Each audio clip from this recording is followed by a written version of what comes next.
Buenas tardes. Muchas gracias primero por la oportunidad de presentarme en el Congreso. Es la primera vez que voy a presentar este tema. En realidad fue una investigación que hice como trabajo terminal de la carrera en Política y Gestión Social en la UAM Xochimilco, donde nos concentramos en la gestión de las políticas públicas para atender a las necesidades de la población, en particular en México, y por qué si existen tantas políticas, estas no funcionan y qué se puede hacer para que funcionen las que ya existen, porque no se trata de estar haciendo nuevas o gestionando nuevas ideas, sino de tomar lo que ya se tiene y posteriormente arreglar lo que no está funcionando. Bueno, como parte de la introducción del trabajo, partimos de preguntarnos cuáles son los factores que se contienen en las políticas bioeconómicas de cualquier país, en este caso México, y que propician un cambio de modelo de desarrollo. ¿Por qué? Porque si bien existe el desarrollo sostenible y el desarrollo sustentable, en México no hay ni uno ni en otro adecuadamente, y las políticas públicas que existen en torno a estos no están debidamente focalizadas, no están debidamente gestionadas. Y la hipótesis que yo planteo es esa, que la existencia de políticas públicas diseñadas a partir de la bioeconomía contribuiría a frenar el deterioro del medio ambiente. ¿Esto por qué? Porque no solamente se trata de desarrollarnos económicamente, sino de evitar que el acelerado proceso de cambio climático continúe. Se dividió en varias partes el trabajo. La primera justamente está concentrada en cuáles son las dinámicas económicas en México, y a partir de esto entender por qué es importante hablar de economía cuando se habla de un desarrollo sustentable y de un desarrollo sostenible.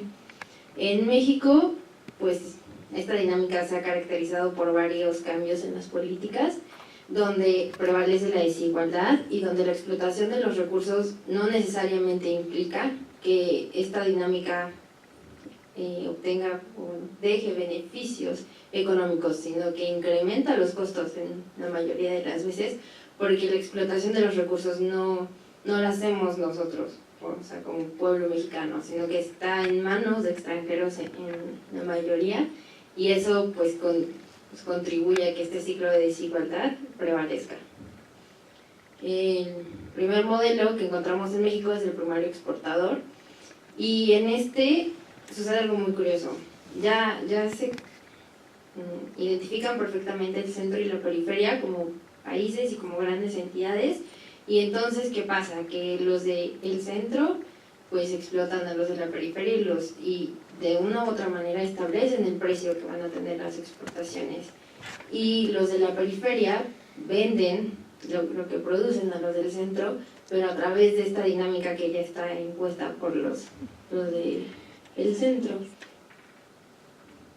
La economía de Estado, acontece en América Latina como un modelo de sustitución de importaciones. Aquí el desarrollo se va a entender en dos formas. Primero, aplicar una tecnología capaz de diversificar la estructura productiva, y la segunda, a través de una definición de las políticas de inversiones a través del Estado. ¿Esto qué quiere decir? Que se va a empezar a crear una infraestructura. Esta infraestructura estaba muy bien planteada, pero algo sucede, y ya lo veremos más adelante, que ahorita ya no está tan bien planeada, y si bien ya se gestionó, no está funcionando. Entonces vamos a ver por qué no funciona.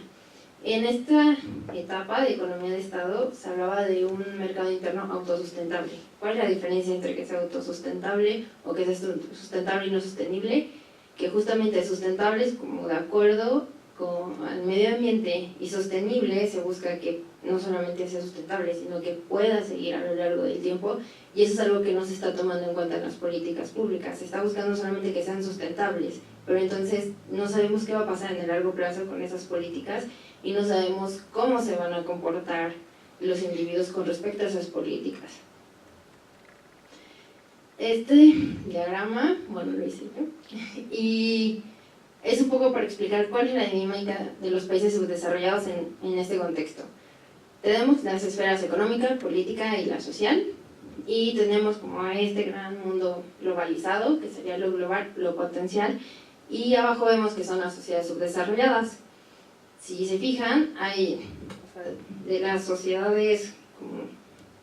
Ay, ¿cuál es el que señala? El rojito. Ay, gracias. Aquí se rompe esa relación. ¿Por qué? Porque de lo global, o sea, de lo globalizado y lo potencial, efectivamente el flujo es recíproco entre las tres esferas y ese mundo. De las sociedades subdesarrolladas a lo globalizado es también recíproco, si bien no es equitativo. ¿Por qué? Porque pues ya sabemos que estos terminan explotando a estos.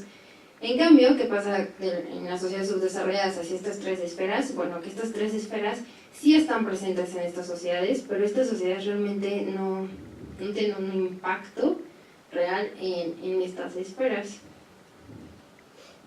Después aparece la economía de mercado y aquí, bueno, atravesamos como país por una crisis de deuda externa, se abre la economía y entonces se piensa que al estar orientada hacia afuera podría haber como una inversión extranjera que ayude, ¿no? En lugar de continuar con ese ciclo de explotación.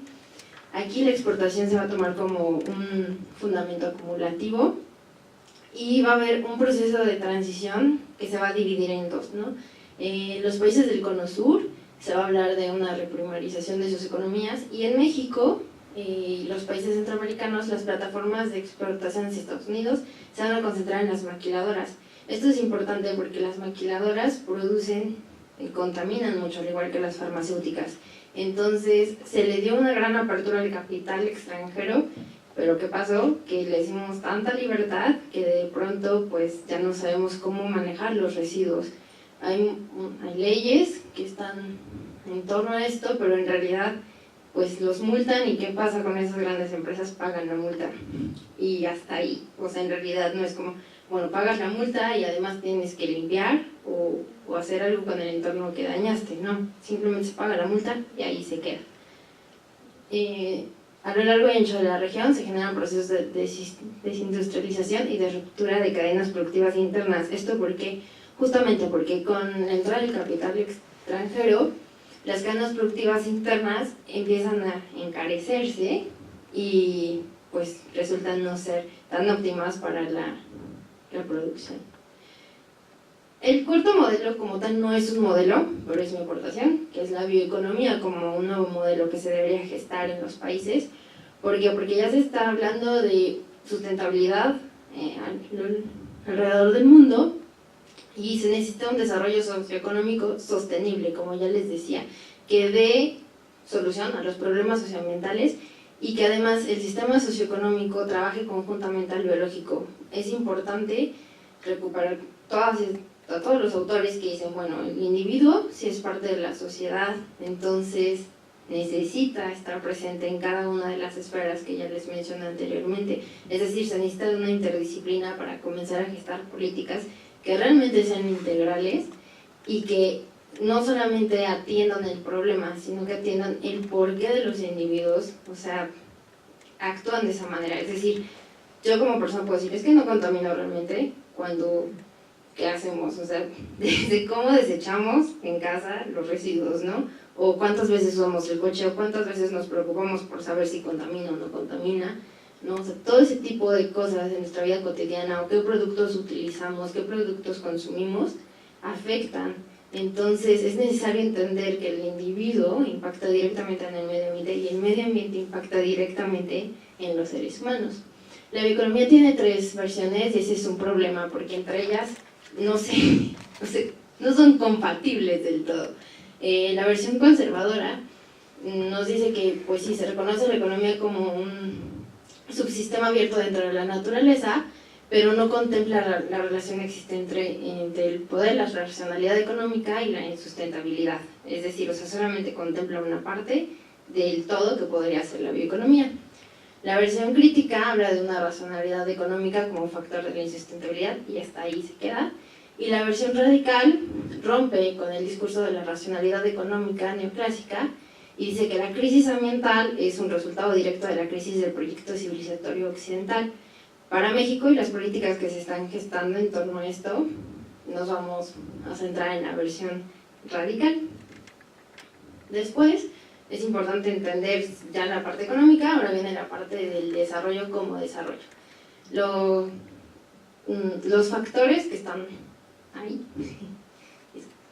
hablan y se concentran en justamente cómo todas las esferas trabajan conjuntamente para darle sentido al desarrollo, porque el desarrollo no nada más es lo económico, el desarrollo implica la cultura, implica la política, implica la educación, implica todas las partes que comprometen al ser humano con lo que le rodea en su vida cotidiana.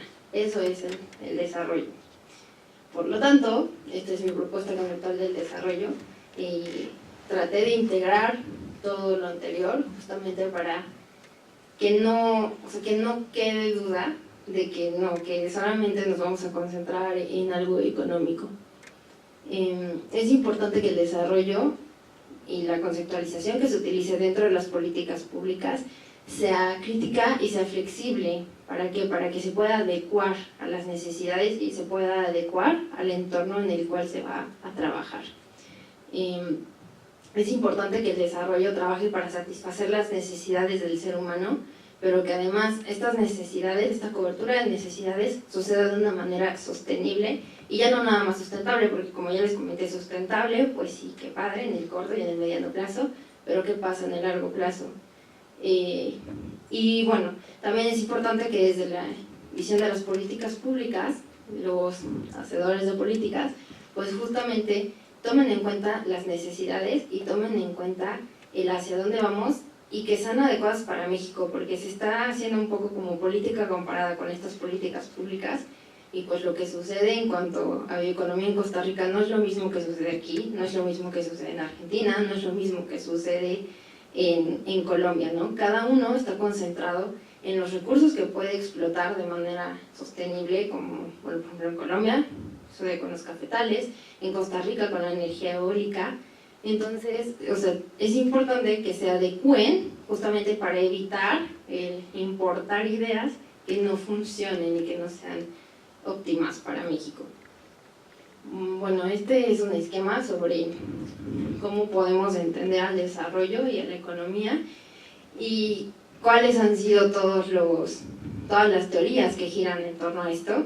Y si vemos, pues empezamos como desde algo muy neoclásico y ahorita nos encontramos acá en el desarrollo sostenible y en el ecodesarrollo, pero también hay un antidesarrollo y un decrecimiento. ¿Por qué? Porque si bien se está pensando en un desarrollo sostenible, pues es verdad que hay sociedades que, o se niegan a ser sustentables y sostenibles, o dos, están muy lejanas a eso. ¿Por qué? Porque son todavía como de la periferia, para entenderlo de alguna manera, y generalmente sucede en países muy muy pobres o sumamente subdesarrollados, y por eso pues existe esta parte en la teoría del desarrollo.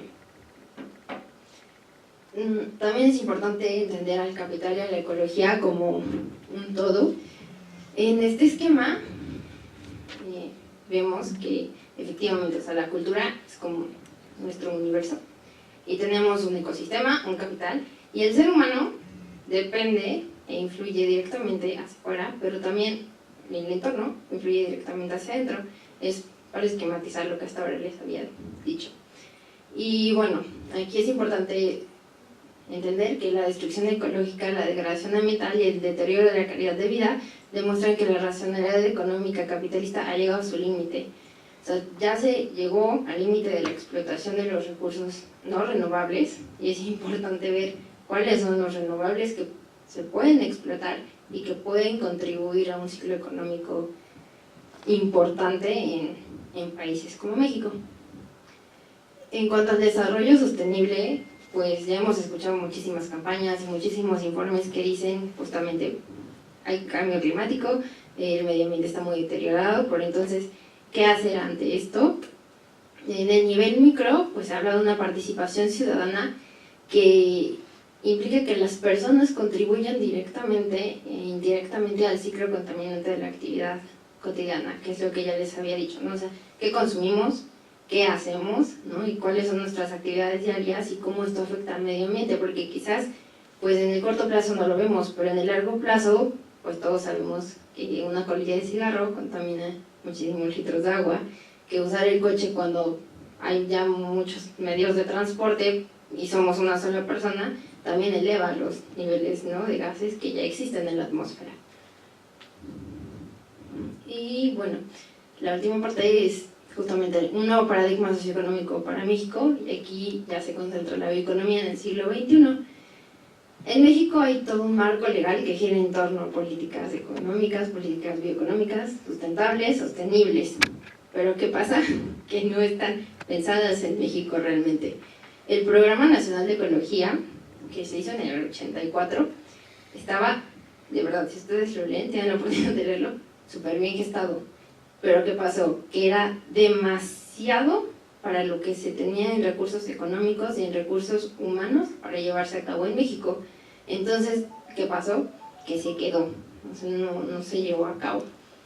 Y ahora tenemos el Plan Nacional de Desarrollo, ya no es nada más enfocado a Nacional de Ecología, sino que está dentro del Plan Nacional de Desarrollo. Y aquí, ¿qué pasa? Que casi no se toma en cuenta el medio ambiente, no se toma en cuenta las políticas en este sentido, y solamente se habla de implementar una política integral de desarrollo para vincular la sustentabilidad con los costos y beneficios para la sociedad, y por otro lado, fortalecer la política nacional de cambio climático. No hay líneas de acción, no hay leyes específicas, no hay programas específicos, y hasta ahí se queda, ¿no? Entonces, bueno, los factores bioeconómicos que impulsan el desarrollo sostenible, que se deben tomar en cuenta, son todos estos, porque cada uno de ellos, pues, forma parte o de la antigua economía o de la nueva economía global, y justamente eso es lo que se necesita para llevar a cabo una política bioeconómica adecuada.